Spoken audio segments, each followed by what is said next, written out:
Com funciona Subventio? Expedients de convocatòries. 5. Valoració tècnica i tancament del rànquing.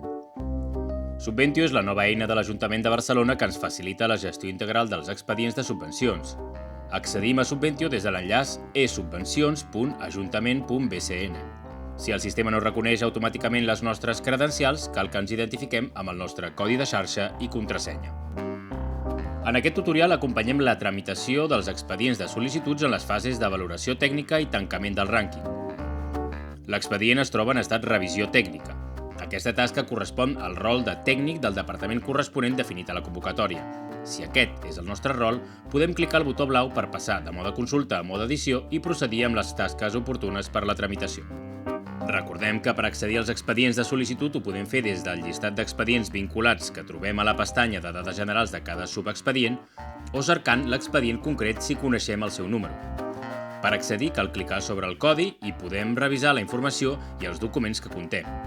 Una vegada revisat el projecte o els documents relacionats, obrim la pestanya Valoració tècnica i emplenem el camp Breu descripció de projecte, que després s'incorpora a l'informe de valoració.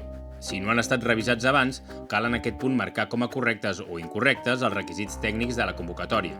Ho fem clicant a la roda dentada i marcant el resultat de la revisió en aquest camp. Cal recordar que si identifiquem algun dels requisits tècnics com a incorrecte, no cal procedir amb la valoració ni emplenar la resta de camps, només clicar al botó desar. El tercer apartat de la pestanya Valoració tècnica és el de criteris de valoració, que podem revisar d'un en un, clicant sobre la roda dentada i emplenant el camp Puntuació amb un valor entre 0 i 10. Posteriorment, segons la ponderació determinada a la convocatòria, Subventio farà el càlcul corresponent. El camp Motivació no és obligatori per a cada criteri. En algunes convocatòries, si s'ha configurat en la seva creació, generarà una motivació automàtica editable, i a la resta el podem omplir lliurement per exposar la motivació de la puntuació atorgada. Per a convocatòries amb gran quantitat de criteris, de requisits tècnics o de valoració, podem fer la valoració de forma massiva mitjançant la descàrrega d'un full de càlcul al nostre terminal que caldrà pujar de nou a Subventio un cop emplenat. Això ho podem fer globalment per tot el subexpedient de l'òrgan gestor o de manera més concreta, de manera individual, des de cada expedient de sol·licitud vinculat al subexpedient. Per fer-ho, despleguem el menú Operacions i escollim exportar les plantilles pels criteris de valoració o els requisits tècnics. Un cop treballat el full de càlcul del nostre terminal, des del mateix menú Operacions podem carregar-lo de nou a l'entorn Subventio. Si continuem baixant a la pestanya de Valoració tècnica, trobem informades la nota de tall estipulada a la convocatòria i la nota resultant de la valoració de l'expedient de sol·licitud un cop calculades les ponderacions. Al camp de motivació de la valoració, global per a l'expedient, aportem un petit text que quedarà inclòs al nostre informe de valoració. A continuació trobem l'apartat Proposta. La xifra de despesa total del projecte la tindrem informada i el camp de proposta tècnica de resolució s'emplena automàticament un cop desem les dades informades. És important destacar que en aquest punt el tècnic ha de fer una valoració del projecte sense considerar la disponibilitat pressupostària. Doncs en el tancament del rànquing aquesta sol·licitud quedarà aprovada o pendent de disponibilitat pressupostària amb un import ja proposat, tot plegat en funció de la seva puntuació. Per tant, si el projecte de la sol·licitud supera la nota de tall, hem de proposar un import a atorgar. Aquesta xifra pot ser calculada automàticament en funció de la puntuació, si així ho hem determinat des del subexpedient de convocatòria en la seva creació, però sovint caldrà proposar-la manualment. Ho fem clicant a la icona de la roda dentada de la bossa pressupostària corresponent i emplenant el camp Import proposat a la finestra emergent. En els casos que el percentatge de l'import proposat respecte a la despesa del projecte superi el màxim establert de la convocatòria, caldrà emplenar obligatòriament el camp Justificació import atorgat. Amb aquestes darreres dades informades, cliquem al botó desar. De manera automàtica, el camp Proposta tècnica de resolució indicarà si es proposa aprovar o denegar la sol·licitud.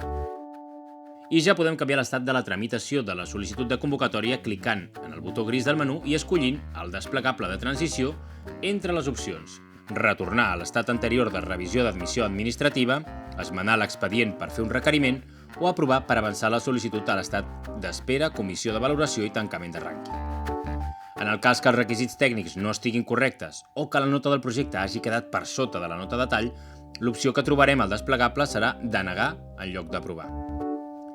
Els expedients que surten de la revisió tècnica amb una proposta d'aprovació passen en aquest punt a repartir-se a la bossa pressupostària segons un rànquing que les ordena per puntuació i determina automàticament les sol·licituds que tenen disponibilitat pressupostària i les que queden pendent d'aquesta.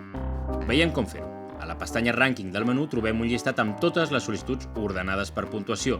De cada una veiem un resum de dades com el seu codi de registre, el NIF de la persona jurídica o física sol·licitant, el nom del projecte, la puntuació, els imports, la data del darrer registre o l'estat de la sol·licitud. En color vermell queden marcades les sol·licituds denegades per causes administratives o tècniques i en color taronja les denegades per exhauriment del crèdit pressupostari. En cas d'empat en la puntuació, les sol·licituds es llisten segons el criteri de desempat, la data de registre de la sol·licitud o, si existeix, la data de registre de la darrera esmena. El tancament del rànquing és una tasca que correspon al cap de l'òrgan tècnic de l'expedient, que vam escollir com a responsable de tancar la bossa pressupostària. Des d'aquest botó, reajustar les sol·licituds, podem tornar al personal tècnic que ha realitzat la valoració tècnica a aquelles sol·licituds per les quals sigui necessari revisar dades, puntuacions o imports proposats. El botó de visualitzar el rànquing recalcula el llistat després de qualsevol canvi. Finalment, el botó de tancar el rànquing serveix per donar, per definitiu, el llistat que determina l'ordre de les sol·licituds a l'hora de repartir-se la bossa pressupostària fins a esgotar-se. En clicar, la valoració de les sol·licituds queda tancada i bloquejada. Subventio activa en aquest punt un procés automàtic per generar els informes de valoració. Aquest procés es realitza durant la nit, de manera que no es farà efectiu fins l'endemà. Caldrà tancar tants rànquings com bosses pressupostàries contempla la convocatòria. A la subpestanya Històric Rànquing podem consultar els tancaments realitzats per cada bossa. La icona verda indica que el tancament s'ha realitzat satisfactòriament. Aquest botó permet descarregar-nos un full de càlcul amb el llistat del rànquing. És important remarcar que el mateix dia del tancament, abans de la nit en què s'activa el procés automàtic, podem clicar sobre la roda dentada per escollir el format dels informes de valoració resultants, en PDF, opció per definició, o en document de text per a aquells òrgans gestors que vulguin editar-los. En aquest darrer cas, després caldrà tornar a pujar un per un els documents editats i transformats en format PDF des de la pestanya Documentació de Subventio. En un cas o un altre, caldrà canviar l'estat dels informes de valoració que trobem a la pestanya de documentació i enviar-los a signatura del cap de l'òrgan tècnic. Després del tancament del rànquing a nivell subexpedient de convocatòria, el referent administratiu de cada òrgan gestor ha de preparar els documents necessaris per a la comissió de valoració.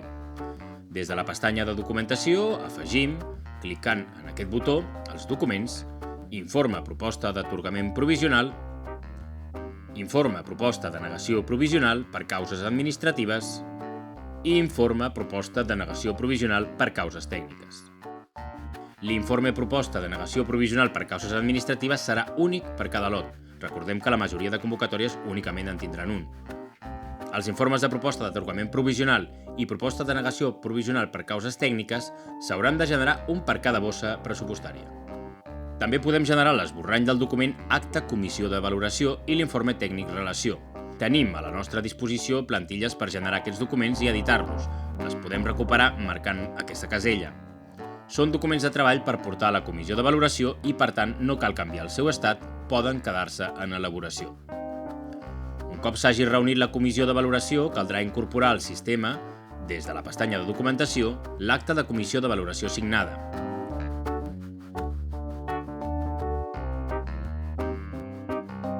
Caldrà avançar el seu estat d'en elaboració a elaborat i, de nou, assignat fora del sistema. Si a conseqüència d'aquest acte s'han de fer canvis en les valoracions de les sol·licituds que afectin el rànquing, el referent administratiu del subexpedient haurà de clicar sobre reajustar les sol·licituds corresponents i retornar-les al tècnic per efectuar els canvis d'acord amb les indicacions de l'acte sobre la puntuació, els imports o els camps informats. És important saber que, en el cas de reajustament, Subventio no torna a generar de forma automàtica els informes de valoració durant la nit. Per cada sol·licitud on s'hagin modificat imports o puntuació, seguint les indicacions de la comissió de valoració, haurem de generar manualment un informe de valoració, pujar-ho des de la pestanya de documentació i canviar el seu estat fins a deixar-ho signat. Un cop s'hagin fet totes les modificacions, el referent administratiu pitjarà en el botó Fi reajustament, continuar tramitació, per disposar d'un rànquing definitiu. Aquesta operació avançarà automàticament cada sol·licitud a la tasca que correspon. Les aprovades passen a revisió administrativa i les denegades queden aturades a pendent publicació de resolució provisional o definitiva, segons el cas.